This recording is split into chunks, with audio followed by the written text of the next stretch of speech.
자, 여러분 안녕하십니까? 네, 성서를 못 읽는 계속합니다. 저희가 아직도 교회가 이사를 가지 못해서 당분간은 칠판을 사용하지 못해서 제가 좀 다양한 방식으로 시도해보고 있습니다. 우리가 지금 계속 문학 비평 중에 서사 비평 또는 서술 비평, 즉 내러티브 크리티시즘에 대해서 하고 있습니다. 지난번에 어떻게 서사 비평을 실행하는지에 대해서 좀 말씀드렸죠. 전체 플롯 구조를 보고 그 다음에 거기에 사용하는 다양한 문학 기법들을 살펴본다. 그리고 또 등장인물이 나오면은 등장인물들의 그런 성향들, 등장인물들의 상황들, 뭐 다양한 것들을 분석해보고 그 다음에 배경들, 시간 배경, 공간 배경, 그 다음에 역사적, 사회적 배경까지도 살펴보면서 그 쓰여진 글을 분석한다라는 것이 큰 틀에서 서술 비평입니다. 오늘은 그 한 예로 우리가 잘 알고 있는 마르다, 마리아 이야기를 여러분과 함께 나눠보고자 합니다. 제가 한번 성경을 읽어보겠습니다. 누가복음 10장 38절에서 42절까지의 말씀을 제가 여러분 앞에 한번 읽어드리고 그리고 또 한번 오늘 강의를 이어나가겠습니다. 여러분 뭐 잘 아시는 내용입니다. 그들이 길을 가다가 예수께서 어떤 마을에 들어가셨다. 마르다라고 하는 여자가 예수를 자기 집으로 모셔들었다. 이 여자에게 마리아라고 하는 동생이 있었는데 마리아는 주님 발 곁에 앉아서 말씀을 듣고 있었다. 그러나 마르다는 여러 가지 접대하는 일로 분주하였다. 그래서 마르다가 예수께 와서 주님, 내 동생이 나 혼자 일하게 두는 것을 아무렇지 않게 생각하십니까? 가서 거들어 주라고 내 동생에게 말씀해 주십시오. 그러나 주님께서는 마르다에게 대답하셨다. 마르다야, 마르다야, 너는 많은 일로 염려하며 들떠 있다. 그러나 주님의 일은 많지 않거나 하나뿐이다. 마리아는 좋은 몫을 택하였다. 그러니 아무도 그것을 그에게서 빼앗지 못할 것이다. 뭐 이런 내용입니다. 여러분 이미 익히 다 잘 아시는 내용입니다만 이 부분을 보고 이제 어떤 설교를 많이 들었습니까? 그 목사님들께서 뭐라고 말씀하셨냐면은 지금 마르다는 교회 봉사, 열심히 뭐 밥을 한다든지 뭐 일을 한다든지 이런 것에 분주했고 또 마리아는 예수님의 말씀 발곁에 앉아서 예수님 말씀을 열심히 들었는데 그런 많은 일보다는 예수님의 말씀을 듣는 것이 훨씬 더 중요하다. 지금 예수님께서 마리아가 칭찬받은 것은 바로 일보다 주님의 말씀을 잘 들었기 때문이다. 그리고 그것이 좋은 몫이고 그것 때문에 칭찬을 받은 거다. 뭐 이런 식으로 설교를 해왔습니다. 예수님이 하신 말씀 중에 마르다야 마르다야 너는 많은 일로 염려하며 들떠 있다. 이런 약간 이제 예수님의 그런 그 현실 분석이라 그럴까요? 하여튼 마르다의 지금 상태를 분석하는 말이 있는데 이 말을 가지고 지금 많은 목사님들은 열심히 일하느라고 들떠 있다라고 설명을 한 거죠. 그런데 정말 그게 그런가? 오늘 제가 문학비평, 이 내러티브 크리티시즘을 가지고 한번 이 본문을 짧지만 한번 분석해 보려고 그래요.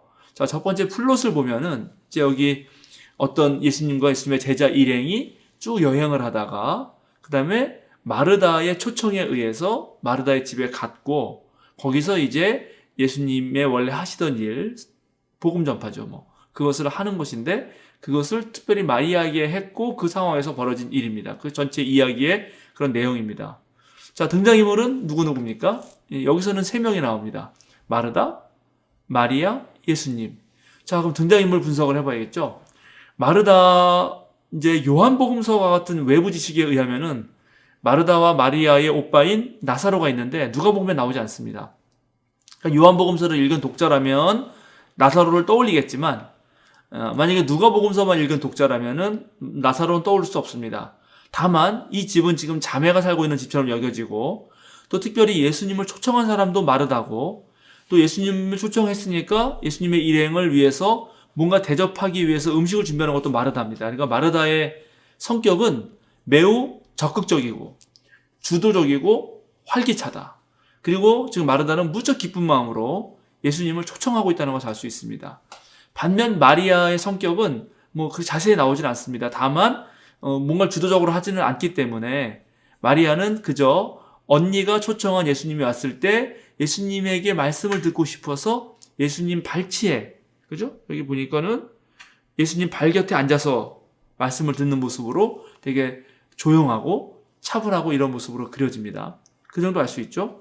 자, 예수님은 어떨까요? 예수님은 지금 여행을 하고 있습니다. 우리가 예수님의 여행이라고 하는 것은 복음서에서 전부 다 거의 선교 여행이죠. 즉 하나님 나라가 가까웠다.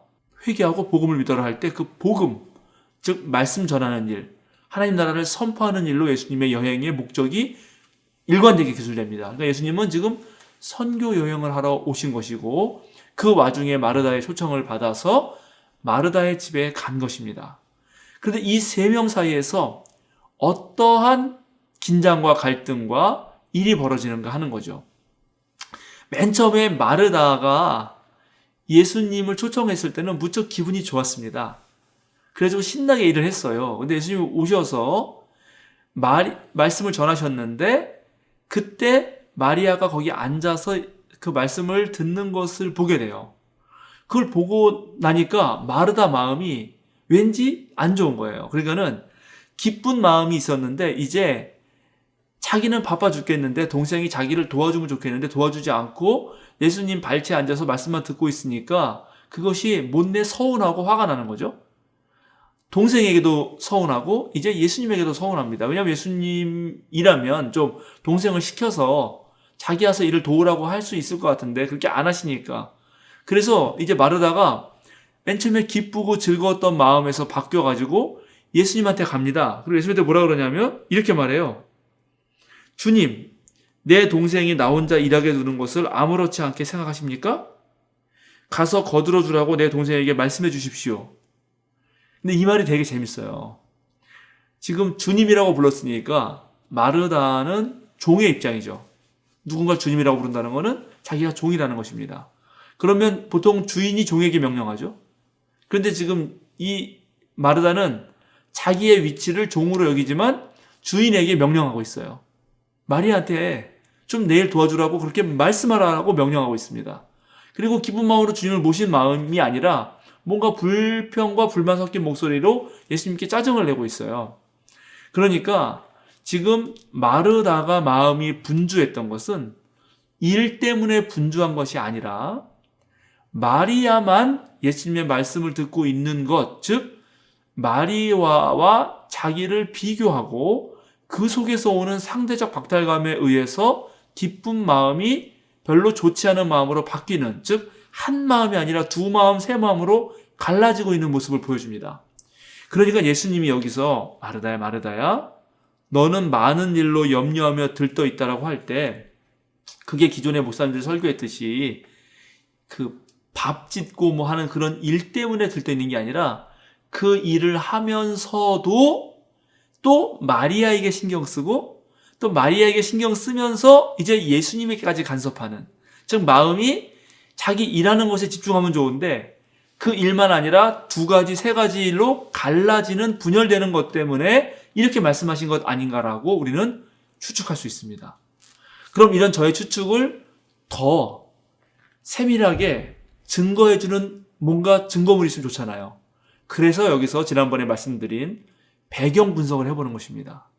가만히 보면은 예수님은 지금 여행을 하고 있어요. 그래서 그들이 길을 가다가 이런 말을 하는 걸 보면은 길은 저 멀리서 길을 가는 모습이 보이죠. 만약에 우리가 영화를 찍는다면 카메라로 이렇게 멀리 아웃포커싱 해가지고 멀리 잡는 것입니다.